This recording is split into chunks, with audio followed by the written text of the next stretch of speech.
What's good, everybody? It's your boy, O'Shea Duke Jackson, back at it again with another episode of The Celebrity Junk. And, I'm a little bit late with this, but I got to shout out to my man, LeBron James. Again, he's been doing a lot of good work in the black community. I totally disagree with a lot of his democratic policies and stands on things. But one thing I can always acknowledge is a person who is for the black community in some regard, right? And LeBron James is a person that does give back. And although I would consider myself a moderate conservative, I am black first, right? And I can never take that away from LeBron James. He really cares about the people, although we have different political views in the way that we see how it should be ran. One of the things that LeBron James is adamant about is this idea of police brutality. And, that's something that a lot of people think that black folks could take out of context or overboard or try to skew the numbers on. And LeBron James had a controversial opinion, especially concerning this Ahmaud Arbery situation. And I want to read this particular tweet where he said, "We're literally hunted every day, every time we step foot outside the comfort of our homes. Can't even go for a damn jog, man. Like, what the F? Man, are you kidding me? No, man, for real, are you kidding me? I'm sorry, Ahmaud. Rest in paradise. And my prayers and blessings sent to the ... And there's the screen that says, "I was murdered by an armed father and a son who hunted me down and shot me." I'm waiting for the screen. It shot me as I jogged in a Georgia neighborhood. Neither of my killers have been charged. My name is Ahmaud Arbery. Now, they have since been charged, but this Twitter post was something that was considered controversial, especially amongst what you would consider the white conservative community or the conservative community at large. But one of the people who was offended was Jason Whitlock, right? And Jason Whitlock is sports columnist, TV host, right? And he is on Fox Sports. He's from the Indianapolis area, right? And people consider Jason Whitlock to be a sellout, right? Like that's just what he is. Like a lot of people hate Jason Whitlock because they believe he is a black sellout. He is a buffoon, and they would be right. Okay, let's just be real. Jason Whitlock is always saying something typically against the black community, but it doesn't mean that the things that he says is always wrong, right? And I want to talk about what Jason Whitlock said as a response to the tweet. Now, he said this to response to LeBron James. "This isn't helpful. It's Twitter trolling. It's using this man's tragedy to build a brand as more outspoken than Michael Jordan. There are all kinds of ways to draw attention to this tragedy. Suggesting that we are hunted every day, every time is just shit stirring." Now, let me kind of read another popular tweet that was basically responded to him by Matt Barnes. I'm trying to find it here. But anyways, while I'm looking for that tweet from Matt Barnes, right, I want to talk about this just if we can. And I want to talk about, is Jason Whitlock right? And Matt Barnes pretty much said, "What are you doing besides cooning all the time?" I don't have the tweet up right now. But I want to know, is Jason Whitlock right? Is LeBron James right? Are black men targeted whenever they leave their homes? Let me kind of go about this, okay? Because, LeBron James is almost $1 billion athlete. Somebody of, his stature is not targeted when he leaves the house, maybe for an autograph or something like that. And most black men, when they leave their homes, are not targeted to be hunted down for somebody to shoot them. But we must understand that racial profiling for black men, it exists, right? It just does.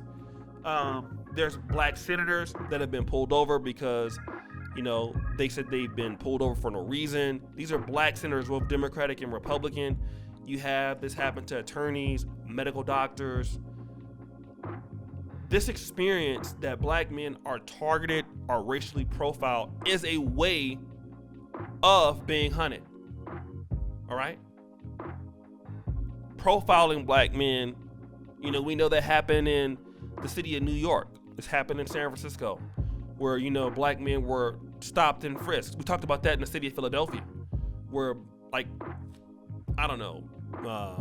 many black men were stopped and frisked for no reason, right? So that is a way of hunting.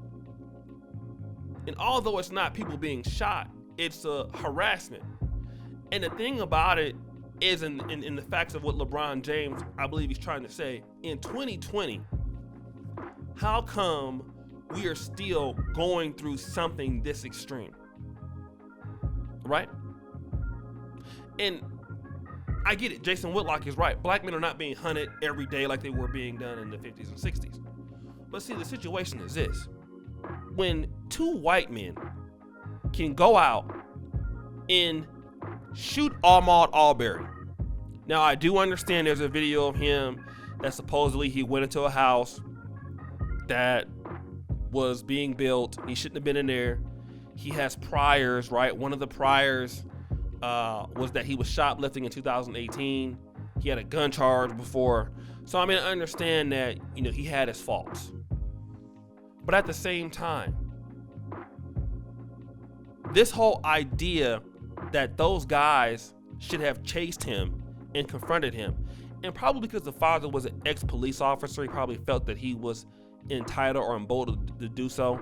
But the fact that he was able to do that, his son was able to shoot him, and they were not able to be charged until this video came out, is like almost they're going to be able to get away with this. That's the point that LeBron is saying. How can you go out and hunt a man and say that, racial equality is equal? And unless this video comes out, they're probably going to get off with it. It took them 3 months. They were forced to get charged because of the public outrage. Now, people like Jason Whitlock and others, will try to make you believe that, maybe racism doesn't exist. We don't have those institutionalized problems. And a lot of black men that are like that, have this idea that we've arrived. We can make good money. We can live in these same mixed neighborhoods. We can date white women. We can do these things, and I even saw one guy post this comment like, well, I jog in white neighborhoods every day and I'm not bothered. And it's just that we have as black men that we think that everything is equal in America now for us because we've arrived. And the real thing is that we have not.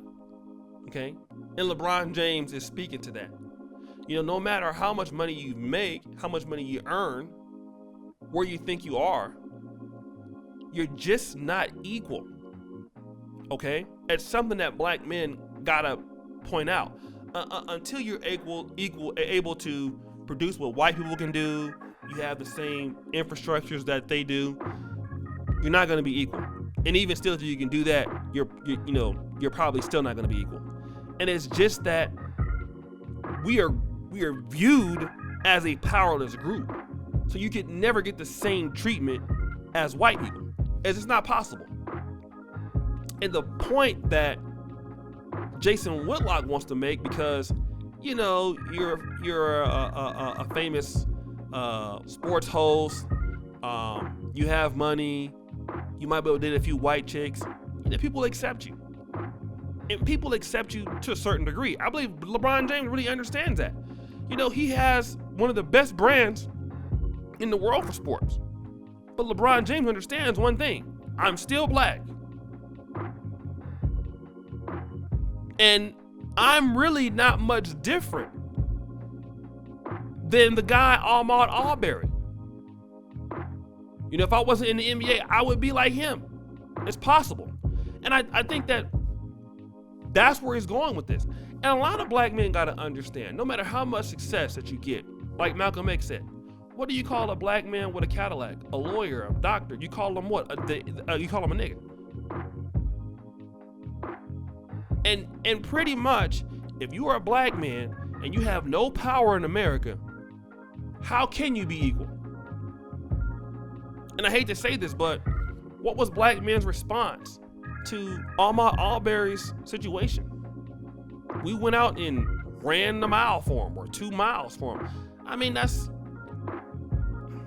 a very pathetic thing to do, right? I'm just being honest. Like, not that I don't, support what the brothers did, but okay, a brother go out there and get shot, and then in his honor, we're gonna go out and run 2 miles. Nobody can respect people like that. That's a joke. So, therefore, you're never gonna be equal. Which is all what, and then also into LeBron's, unfortunately, to his point, you're gonna be hunted. Until you can prove that you can be equal and make people pay for mistreating you, you're gonna continue to be hunted. And maybe it might not be hunted as far as, shooting you or something like that, but harassing you, systemically keeping you at the bottom, there are going to be systems in place that hunt you to do that, right? I mean, there's, if you look at the jail and the prison systems, there's a reason why there are more black men there than not, okay? It's designed that way. So until black men decide to come against that, they're going to be looking to put you in the prisons.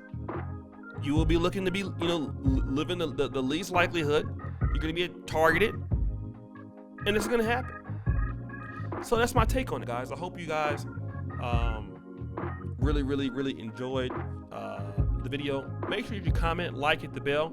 It's your boy O'Shea Duke Jackson, back at it again. As you know, the buffoonery remains at an all-time high. Go to the first comment pinned to the top. Would love to have you as a subscriber if you're new to the page. Subscribe, hit the bell. Also, check out the Black Men Are Perfect t-shirts. Also, check out our Facebook group, our fan page. Make sure you like facebook.com/Negro Manosphere. And as you know, the buffoonery remains at an all-time high. I'm out.